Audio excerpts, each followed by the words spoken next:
വയനാട് തലപ്പുഴ കമ്പിപ്പാലം ജനവാസ മേഖലയിൽ കടുവാ സാന്നിധ്യം. പ്രദേശത്ത് കടുവയുടെ കാൽപ്പാടുകൾ കണ്ടെത്തി. പ്രദേശത്ത് ക്യാമറ സ്ഥാപിക്കാനുള്ള നടപടി വനംവകുപ്പ് സ്വീകരിച്ചില്ലെന്ന് നാട്ടുകാരുടെ ആരോപണം.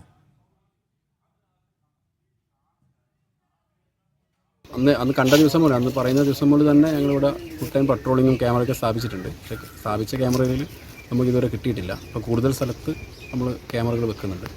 അപ്പോൾ എന്തെങ്കിലും പിക്ചേഴ്സ് കിട്ടിയാൽ മാത്രമേ നമുക്ക് കൃത്യമായിട്ട് പറയാൻ പറ്റൂ. പെട്രോളിംഗ് ഉണ്ടോ? ഫുൾ ടൈം പട്രോളിംഗ് ഉണ്ട്. കഴിഞ്ഞ ഒരാഴ്ചയായിട്ട് രാവും പകലും നമ്മൾ പരിശോധന നടത്തുന്നു.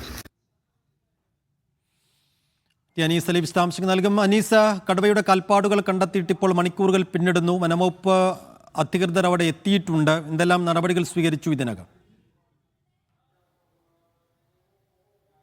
സൈഫുദ്ദീൻ, നിലവിൽ വനംവകുപ്പ് ഉദ്യോഗസ്ഥർ അവിടെ സ്ഥലത്ത് ക്യാമ്പ് ചെയ്യുന്നുണ്ട്.